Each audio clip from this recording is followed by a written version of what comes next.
Bugünkü çəkəcəyimiz videoda biz akademik yazıdan söhbət açacağıq. Mövzuya daha dərindən giriş etməzdən öncə belə bir sualla başlamaq istərdim. Niyə akademik yazı vacibdir? Akademik yazının vacibliyindən danışarkən birinci demək istədiyimiz məqam fikirlərin aydın ifadə olunmasıdır.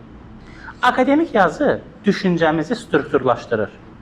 Oxucu bizim nəyi müdafiə etdiyimizi və argumentlərimizin nəyə əsaslandığını aydın başa düşmüş olur. Növbəti vacib məqam elmi üslub və obyektivlikdir. Belə ki, akademik yazı emosiyaya yox, faktlara və dəlillərə əsaslanır. Bu, yazımızı daha inandırıcı və etibarlı edir. Akademik yazı bizim araşdırma bacarıqlarımızı inkişaf etdirir. Akademik yazı zamanı mənbələrlə işləmək, sitat gətirmək, müqayisə aparmaq tələb olunur. Bu da tələbəni tənqidi düşünməyə vadar edir. Akademik yazı həm də bilik paylaşımıdır. Bu, bir növ ünsiyyətdir. Elmi və peşəkar icmalarda ideyaların müzakirəsi yazı formasında aparılır. Yəni, akademik yazı elmi biliklərin nəsildən nəslə ötürülməsini özündə ehtiva edir. Və ilkin olaraq bildirmək istərdim ki, akademik yazı qiymətləndirmə və uğur üçün zəruridir. Universitetlərdə esse, məqalə, diplom işi və dissertasiyalar akademik yazı üslublarında aparılır.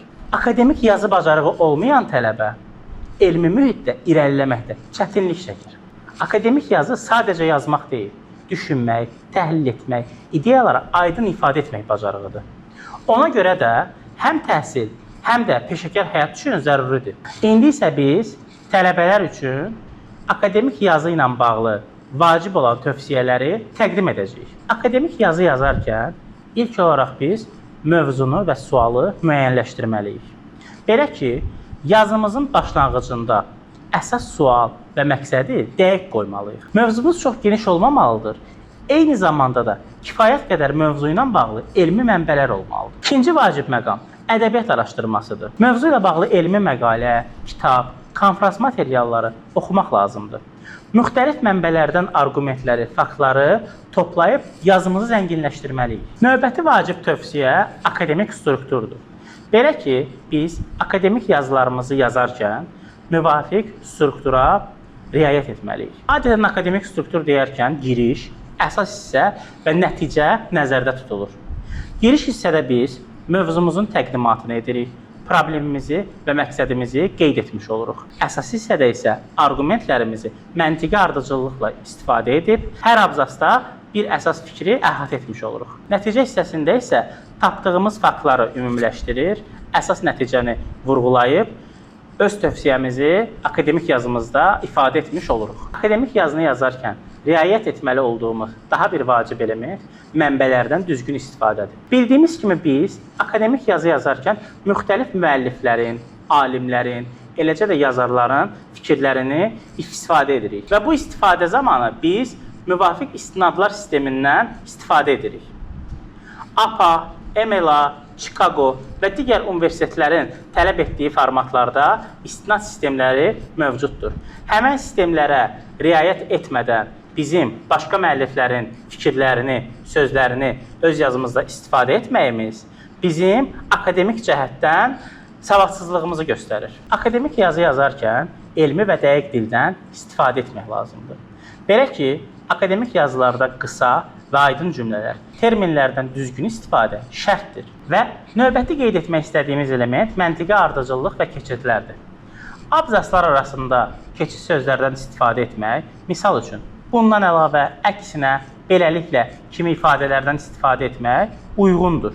Akademik yazımızda oxucu yazının ardıcıllığını rahat izləməlidir. Akademik yazını yazarkən redaktörlər etmək lazımdır. Təkrarları müəyyən edib aradan qaldırmalıyıq. Biz yazımızı tamamladıqdan sonra imla, stil və məntiqi səhvləri yoxlamalıyıq.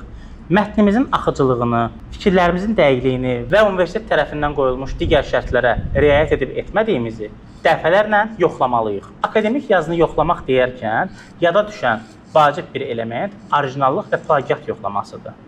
Bildiyimiz kimi, bir sıra məqamlarda bəzi tələbələr plagiatlardan istifadə edirlər. Başqa fikirləri oğurlayırlar və internet resurslarından təkrar cümlələrdən istifadə edə bilirlər.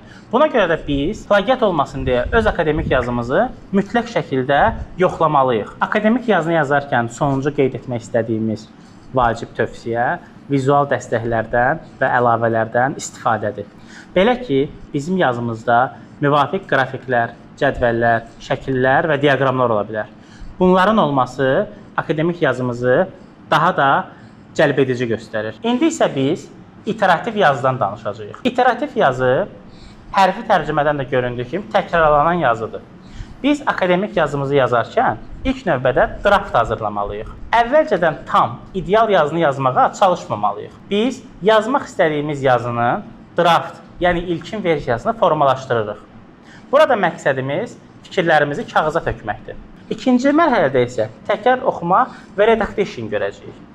İlk yazdığımız yazını oxuyub düzəlişlər edirik, məntiqi ardıcıllıqlara fikir veririk, cümlə və abzas strukturuna, eləcə termin və faktların doğruluğunu yoxlayırıq. Üçüncü mərhələdə isə geri dönüş gözləyirik.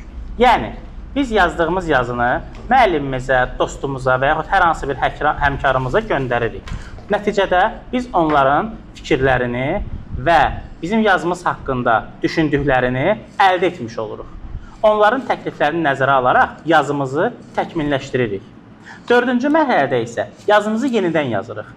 Nəticədə bizim draft yazımız olur, ətrafımızdakı insanların və müəllimlərimizin fikirləri olur və düzəldilmiş cümlələrimiz olur. Sonda isə biz nəticəmizi yekunlaşdırırıq. Təkrar redaktə və feedbacklərdən sonra yazının final versiyasını ərsəyə gətirmiş oluruq. İterativ yazının üstünlükləri nədir?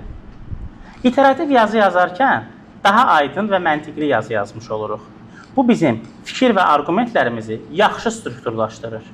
Yazıda səhvlər və uyğunsuzluqlar aradan qalxmış olur və akademik və peşəkar yazılar üçün çox faydalıdır. Bugünkü videomuzun sonuncu hissəsini biz esse strukturundan danışacağıq. Esse strukturumuzun birinci hissəsi giriş hissəsidir. Buna İngilis dilində introduction da deyilir. Burada məqsəd oxucunu mövzuya hazırlamaq və əsas fikri təqdim etməkdir. Giriş hissəsində nələr ola bilər? Mövzunun qısa təqdimatı, əsas problemin və yaxud sualın qoyuluşu, esse boyunca müdafiə edəcəyimiz tezis, yəni əsas fikir. Misal üçün, texnologiyanın həyatımıza təsiri günümüzdə getdikcə artır.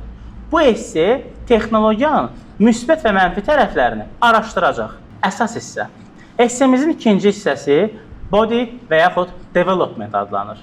Burada isə bizim məqsədimiz fikirləri detallı izah etmək, argumentlər və nümunələri göstərməkdir. Əsas hissədə müvafiq qaydalar mövcuddur. Belə ki, hər abzas bir fikir ətrafında qurulmalıdır. Bu hissədə fikir, izah, nümunə və qısa yekun olmalıdır.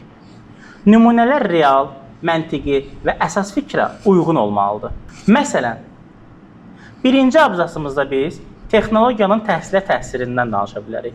İkinci abzasda texnologiyanın sosial həyatımıza təsirindən danışa bilərik.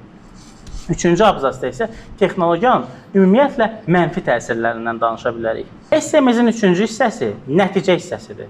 Buna İngilis dilində conclusion da deyilir. Burada məqsəd esse boyunca təqdim olunan fikirlərimizi yekunlaşdırmaq, əsas nəticəni göstərməkdir. Bu hissənin də özünə məxsus qaydaları mövcuddur. Bu hissədə biz yeni məlumatlar əlavə edirik, əsas tezisi təkrar vurğulayırıq, gələcək üçün qısa tövsiyə və yaxud refleksiyalar vermiş oluruq. Misal üçün, nəticə etibarı ilə texnologiya həm həyatımızı asanlaşdırır, həm də müəyyən risklər yaradır. Ona görə balanslı istifadə vacibdir. Gördüyümüz kimi akademik yazı tələbələrin həyatında çox həlledici bir elementdir. Bunu öyrənmək, aktiv inkişaf etdirmək tələbələrin elmi karyerası üçün həyati əhəmiyyət daşıyır. Diqqətinizə görə təşəkkür edirəm.